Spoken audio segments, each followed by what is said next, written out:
Shalom saudaraku, selamat pagi. Selamat bergabung bersama saya di dalam renungan pagi hari ini.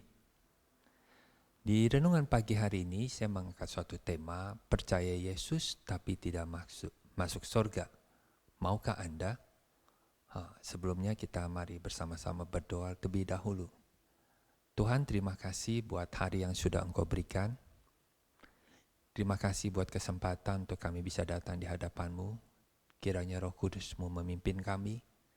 Tuhan menolong kami untuk menjaga ketulusan pada saat kami mencari Engkau. Roh-Mu memberikan kami banyak pengertian tentang kebenaran-Mu. Di dalam nama Yesus kami berdoa. Amin. Saudara, saya juga ingin memperkenalkan beberapa tema yang pernah saya bahas atau saya pernah upload di YouTube sebelumnya, yaitu tentang tema tanpa Yesus bisakah saya jadi orang baik? Dan tema ini juga tentang bumbu sedap khotbah, yaitu bicara tentang berkat.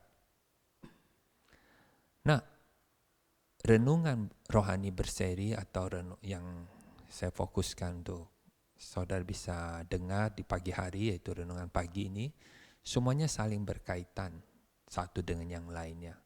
Saya berharap saudara juga bisa melihat channel YouTube saya dan bisa mendengar lagi tentang tema-tema yang sebelumnya pernah saya angkat. Nah, mari saudara kita langsung masuk ke pokok pembahasan. Tema hari ini memang kelihatannya seperti terlalu mengada-ngada atau seperti terlalu kayaknya buat sebagian orang Kristen nggak perlu dibahas lah, karena kan nanti yang menentukan kita masuk surga itu kan Tuhan. Atau bahkan mungkin karena sebagian orang merasa kekristenan saya kayaknya nggak ada masalah deh. Jadi ini pertanyaannya, mungkin saja buat saudara yang mendengar yang saat ini sudah merasa kekristenannya juga sudah cukup baik, tema ini tidak menantang atau tidak menarik buat saudara untuk dengar. Tapi bagi saudara yang dengan mau sungguh-sungguh mencari tahu lebih dalam lagi tentang kebenaran firman Tuhan, ya saya tetap berdoa agar saudara bisa tambah mengerti. Kalau ada beberapa bagian di dalam renungan saya saudara tidak mengerti, saya selalu anjurkan saudara bisa men-sharingkan dengan teman, kelompok sel saudara, atau meminta nasihat, bimbingan dari gembala saudara masing-masing. Pertama saudara, saya ingin katakan kita sebagai orang Kristen telah terlanjur.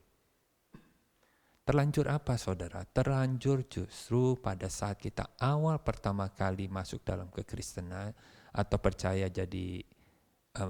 Yesus dan menjadi orang Kristen, awal-awalnya kita sebenarnya mencari Tuhan mungkin adalah tidak tulus.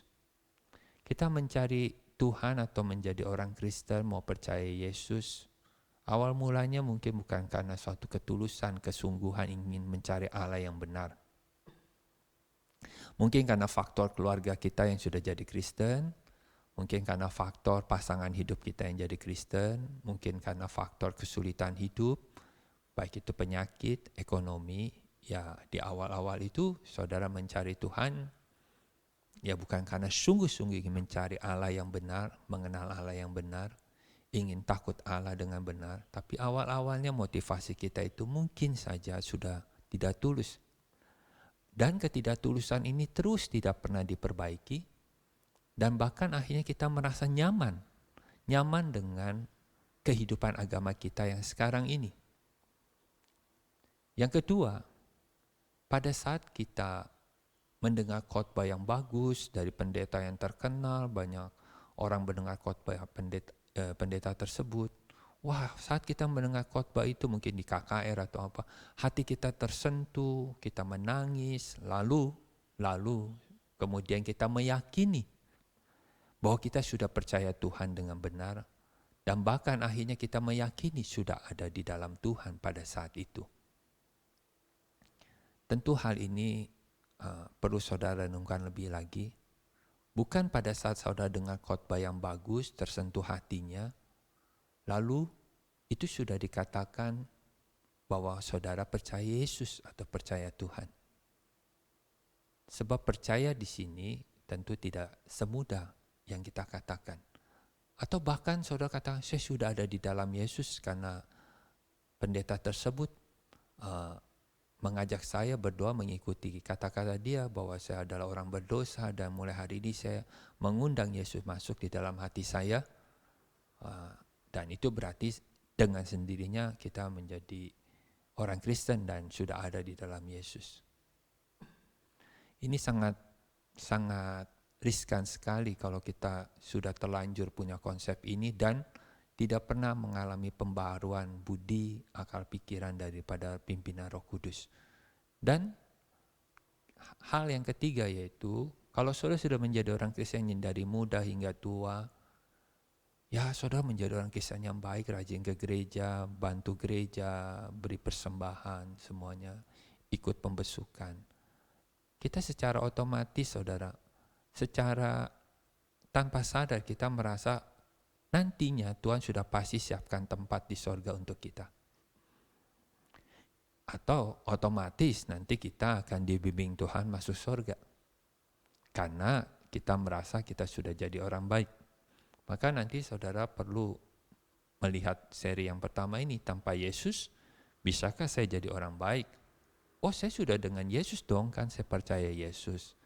Coba saudara perhatikan, baik di sini menurut penilaian siapa? Menurut penilaian saudara atau menurut penilaian Tuhan?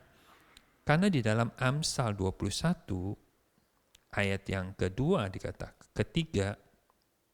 kedua saudara, Amsal 21 ayat yang kedua dikatakan, setiap jalan orang adalah lurus menurut pandangannya sendiri, tetapi Tuhanlah yang menguji hati. Perhatikan di sini, Tuhan yang menguji hati, bukan dengan pertimbangan kita bahwa kita orang baik, yang gak membunuh, gak melakukan hal-hal yang melanggar moral-moral, kemanusiaan.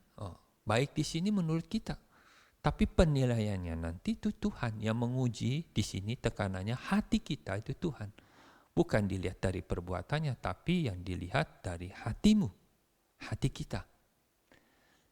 Dalam pembahasan yang pertama ya saudara, kita harus satukan dulu persepsi bahwa semua agama dan kitab-kitabnya itu punya tujuan yang baik menurut penganutnya masing-masing. Jadi jangan terlalu mengkritik agama orang lain, jangan terlalu menyerang mereka, dan juga jangan terlalu sering banyak berdebat dengan mereka hanya untuk mencari pembenaran bahwa kita adalah agama yang benar, satu-satunya yang benar. Jangan saudara, karena kita hidup di lingkungan yang majemuk, kita harus bisa saling menghargai. Ya, kan itu pasti baik menurut dia. Dalam kekristenan juga demikian. Mau saudara Kristen karismatik, Pentakosta atau apa, Injili, ya sudah, setiap orang pasti nalurinya, sifat dasarnya selalu menganggap baik apa yang dia sudah pilih. Kalau sudah demikian, ya lebih baik kita introspeksi diri kita sendiri. Kita lihat diri kita, saudara. Coba saudara pikir, kalau kita sebagai orang Kristen, kita harus menjadi Kristen yang mana? Kalau saudara bilang ajaran Yesus adalah ajaran yang paling benar, ya benarnya di mana? Kalau saudara belum mengenal hal ini tentang Yesus lebih dalam lagi, nah kalau istilahnya keselamatan hanya ada di dalam Yesus, tapi semua agama juga berbicara tentang keselamatan. Kalau saudara tidak sungguh-sungguh mengenal Yesus, maka hal ini tidak menjadi suatu istimewa, spesial, yang menjadi suatu hal yang kita banggakan. Karena semua agama juga menawarkan hal yang sama, yaitu tentang keselamatan. Coba perhatikan di sini Roma 7, pasal 7 ayat 7, 8, 12 dikatakan, yang terakhir Paulus katakan, hukum Taurat itu kudus dan perintah itu juga kudus, benar dan baik. Kapan Paulus bisa punya pandangan seperti ini? Ingat saudara, Paulus dulunya adalah penganut agama Yahudi, kalau boleh dibilang garis keras. Dia sangat sungguh-sungguh dalam agamanya. Dalam suratan Paulus dikatakan dia dengan seumuran orang-orang seumuran dia pada saat itu, dia adalah orang yang sangat-sangat sungguh-sungguh. Di dalam hukum Taurat, dia sangat mentaati hukum Taurat tidak bercacat. Dan dia seorang penolak ajaran Yesus, Bahkan dia menganiaya murid Yesus. Tapi setelah pertobatan dia, perjumpaan dia dengan Yesus, sikap dia berubah. Konsep hidup dia berubah. Ya, dia tetap menghargai agama Yahudi, agamanya yang terdahulu. Tapi menghargai di sini berarti dikatakan hukum Taurat kudus, perintah itu kudus, benar dan baik. Ya, tapi dia menjadi seorang pengikut Yesus yang militan. Dia membangun gereja dan menguatkan hati murid-murid Yesus. Ini yang harus kita mengerti. Ya, karena gini saudara, di Ayub pasal 28 ayat 28 ini dikatakan, tetapi kepada manusia ia berfirman, sesungguhnya takut akan Tuhan itulah hikmat dan menjauhi kesehatan itulah akal budi. Jadi akal budi adalah berkat yang Tuhan berikan kepada semua manusia. Dengan akal budi saudara bisa menciptakan sesuatu. Dengan akal budi saudara juga bisa memilih, bisa menilai ada atau tidak ada Tuhan. Kalau yang baik mungkin dia langsung menilai ada Tuhan. Dia percaya ada Tuhan. Dan akal budi juga membantu kita, oh ini baik, perbuatan baik, sesuai dengan moral. Standar moral dia bisa tahu. Dan bahkan dia bisa menyelidiki, bukan menyelidiki ya, maksudnya menganalisa karakter-karakter orang. Jadi akal budi pun juga bisa membantu kita punya konsep tentang Tuhan, tentang moral, tapi tidak bisa membuat kita benar-benar takut akan Tuhan. Karena kita tetap ada di satu posisi, kondisi hati kita yaitu self-centris, hanya berpusat kepada diri kita. Kapan kita benar-benar bisa takut akan Tuhan? Yaitu kalau kita terima hikmat yang dari Allah. Nah, hikmat Allah itu adalah Yesus. Ini yang saudara dan kita harus sama-sama mengerti.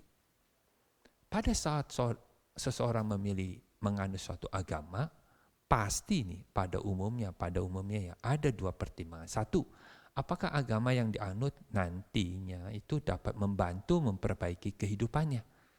Ada orang yang berharap agama yang dianut memperbaiki kehidupan dalam ekonomi, membantu dia menyelesaikan persoalan-persoalan keluarga. Ada yang berharap agama yang dianut juga bisa mengobati penyakitnya. Kalau seseorang tidak punya penyakit, hidupnya cukup-cukup saja, tapi dia juga berharap orang yang agama dia itu memberi dia banyak hikmat agar dia bisa memperbaiki dirinya. Jadi ini semua sebenarnya hanya berfokus untuk kita sendiri aja, saudara. Baik untungnya untuk kita. Terus juga ada satu hal penting, apakah agama yang dianut ini memberi harapan suatu saat akan membuat dia masuk surga? Memperoleh hidup kekal. Ini saya pernah bahas di gereja saudara. Jadi waktu saya khotbah bahwa kita harus jadi orang Kristen yang sungguh-sungguh. Jangan hanya menjadi orang Kristen yang baik. Orang Kristen yang baik tapi tidak sungguh-sungguh belum tentu masuk surga. Kita harus mengerti hal ini. Ya, tapi ada dua orang jemaat itu pada saya buka ruang untuk tanya jawab. Ada dua orang dengan sangat-sangat kelihatannya sedikit emosi, dia pengen menjawab atau berkata, dikatakan sebab dia hanya memperhatikan yang tadi, percaya Yesus gak masuk surga. Dia gak memperhatikan bahwa kita harus sungguh-sungguh ikut Tuhan, baru layak dipertimbangkan Tuhan untuk masuk ke kerajaan. Dia gak dengar yang bagian penjelasan saya yang detail, dia cuma dengar yang itu aja, gak masuk surga aja. Satu orang itu berkata, umurnya semua rata-rata hampir 70. Dia berkata, kalau percaya Yesus tidak masuk surga, lah ngapain saya datang ke gereja? Terus ada satu lagi yang umurnya 70 lebih itu juga ada seorang majelis. Masa sih kalau saya sudah jadi orang Kristen, ada jadi jemaat majelis, ada bantu gereja gini, masa nggak ada kemungkinan saya masuk surga? Nah, itu akhirnya kondisi situasinya jadi seperti itu. Ya, coba perhatikan soal pelan-pelan. Saudara mungkin juga bisa sama seperti orang itu. Konsep agama jika dilihat dari satu sisi apa? Agama itu kan suatu keyakinan yang dibangun manusia untuk memperbaiki kembali hubungannya dengan Tuhan. Ini dilihat dari satu sisi. Jadi manusia punya akal budi. Dia bisa menentukan sendiri mana yang benar, mana yang salah. Bahkan norma-norma atau hukum-hukum mana, perintah-perintah apa yang harus ditaati dan tidak. Dan juga membantu dia. Kalau dia ditaati, maka hukum itu dia taati, maka dia punya konsep. Ya pasti harus ada balasannya dong. Memberi maka kamu akan diberi. Memberkati kamu akan diberkati. Mengasihi Tuhan maka Tuhan akan mengasihi kamu. Ya ini konsep agama. Terima berkat dan masuk surga itu menjadi suatu konsep yang kokoh dan wajar. Bukan yang salah. Ya boleh-boleh saja saudara punya konsep itu. Itu baik menurut saudara. Seperti tadi Paulus bilang, hukum Taurat juga baik dong. Nah, tapi buat orang-orang yang nggak percaya konsep agama nih, mereka melihat ini agama ini seperti suatu kepercayaan yang hanya mistis. Nggak bisa diterima dengan akal sehat. Dan nggak bisa dibuktikan secara ilmiah. Contoh, ada orang berkata, saya mimpi ketemu Tuhan. Tuhan berkata kepada saya begini, begini, begini. Saya melihat penglihatan dari langit. Waktu kejadian itu cuma dia doang sendiri, nggak ada orang lain. Nah mimpi kan demikian saudara. Mimpi kan cuma saudara yang tahu benar salahnya. Tapi kalau saudara seorang pengkhotbah yang terkenal, saudara bilang sama jemaat, kemarin saya mimpi ketemu Tuhan, semuanya pasti percaya. Nah buat orang yang menentang adanya agama, dia merasa ini nggak masuk akal. Terlalu mistis, nggak ada dasar-dasar hal secara ilmiah bisa dibuktikan. Nah, kemudian ajaran atau doktrin agama, kalau dilihat dari satu sisi, punya kemiripan, saudara. Coba perhatikan. Perbuatan baik akan mendapatkan berkat, kalau jahat akan mendapatkan kutuk. Ini semua agama, mirip-mirip seperti ini ajarannya. Orang baik masuk surga, orang jahat masuk neraka. Nah, yang baik di sini apa? Ya baik menurut penilaian dia. Ya tentu kita tidak sempurna, tapi konsep orang kan begini. Iya nggak sempurna, tapi kan ada baiknya saya. Ada baiknya juga. Nah tentu pasti masuk surga. Kalau saya sampai jahat sampai sekali, sampai bunuh orang, itu pasti masuk neraka. Terus kalau saya pun salah, ada hal berbuat dosa atau kesalahan, kan saya bisa memohon. Tuhan ampuni. Ya harus ada ritualnya, penghapusan dosa itu. Terus, secara satu sisi kita juga bilang, kita harus taati perintah agama. Karena itu syarat masuk surga. Wah ini semua diajarin. Tapi kan kita lupa bahwa Paulus sendiri pun mengatakan bahwa dengan saya tahu tentang dengan adanya hukum Taurat, perintah-perintah ini, malah itu akan membangkitkan keinginan dosa dalam diri kita. Keinginan yang macam-macam. Nah, tapi kita ini nggak mau melihat sisi ini, tidak mau mengakui bahwa kita nggak mungkin bisa. Tapi itu terus diajarkan, harus taat agama. Kalau salah ya hapus dosa, minta pengampunan, nanti pasti beres. Jadi secara nggak langsung ya sudah, dengan datang ke gereja kita merasa otomatis nanti ya udah dibimbing. Kalau salah pun nanti dibimbing pasti. Ya kita tinggal nunggu aja Tuhan bimbing kita. Ini konsepnya yang mungkin perlu diperbaiki. Terus apalagi dalam kehidupan sehari-hari. Kalau yang kita percayai, bahwa kita ikut Tuhan akan senang, bahagia, atau terima berkat, terima pertolongan. Terus kalau nggak dapat semuanya ini, apa kita bisa terima? Buat orang yang memang mentalnya mental jeblok, ya nggak bakal bisa terima. Dia pasti pindah ke agama lain yang memang bisa benar-benar dia secara real mengalaminya. Percaya Yesus ada damai. Kalau dia merasa percaya Yesus nggak ada damai sejahtera, ya dia pasti pindah agama. Sekarang perhatikan, apakah Yesus juga datang hanya untuk bicara tentang kunci masuk surga? Maaf saudara, apakah seperti itu? Apakah memang Yesus datang untuk hanya mau masuk surga aja? Nah Paulus mengerti hal ini. Mengerti. Dia katakan tujuan nasihat itu ialah kasih. Nasihat di sini di dalam bahasa aslinya bisa diterjemahkan perintah. Tujuannya itu kasih. Kasih itu harus dari mana? Kasih itu harus dari hati yang suci dan murni. Dari iman yang tulus ikhlas. Perintah itu apa? Yaitu seperti perintah agama. Perintah Taurat. Perintah Taurat yaitu sama dengan juga perintah Tuhan. Tapi tujuannya dibalik saudara mau mengikuti perintah itu karena atas dasar kasih saudara. Kan memang konsep agama pada umumnya mentaati perintah agama baru bisa masuk surga. Tapi perasaan kasih itu kan gak mungkin muncul atas dasar diperintah. Bisa tidak? Tidak. Karena di sini dikatakan perasaan kasih itu muncul dari iman yang tulus ikhlas. Iman itu muncul dari mana? Muncul dari pendengaran firman Tuhan, firman-Nya Yesus. Iman ini harus melalui suatu proses, itu sudah pernah saya bahas sebelumnya. Dan nanti kapan waktu akan bahas lebih lagi. Jadi perasaan kasih itu nggak mungkin muncul tiba-tiba karena dia perintah, ayo kamu harus mengasihi dia. Ini kan bukan mirip Siti Nurbaya, saudara. Ya nanti juga akhirnya bisa mengasihi juga, kan belum kenal. Ya nggak bisa tetap begitu, apalagi dengan suatu konsep, oh kalau saya taat perintah Tuhan, nantinya pasti ada berkat dan masuk surga. Nah ini kan semua bertentangan dengan prinsip kasih yang sejati. Karena kasih yang sejati itu berbicara tentang hati yang murni, yang tulus, yang suci.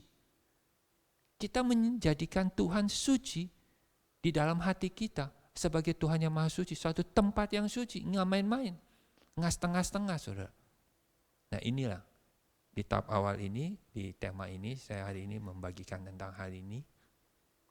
Semoga Tuhan juga mulai membuka pikiran saudara. Ingat, yang Tuhan mau lihat bukan dari perbuatannya, yang Dia nilai adalah dari isi hati kita. Apakah sesuai dengan kehendaknya? Tujuan nasihat itu ialah kasih yang timbul dari hati yang suci, hati nurani yang murni, dan dari iman yang tulus ikhlas. Ini adalah suatu proses dari hati yang tidak suci, dari hati nurani yang tidak murni, dari iman yang tidak tulus ikhlas, menjadi iman yang tulus ikhlas, hati nurani yang murni, dan itu semua proses. Enggak otomatis dan enggak langsung blok 180 derajat terjadi. Saudara harus dibimbing oleh Roh Kudus, lebih mengerti kenapa saudara tidak mau melakukan ini, kenapa saudara tidak boleh lakukan itu. Ini suatu proses. Nah, mari kita berdoa. Tuhan, tolong setiap kami, agar apa kami yang dengar, kiranya Roh Kudus membimbing kami, kiranya Tuhan menguatkan kami, membuka pikiran kami lebih lagi, agar kami lebih tahu antara kami dengan Engkau, hubungannya harus yang seperti apa. Di dalam nama Yesus kami berdoa. Amin. Tuhan memberkati saudara.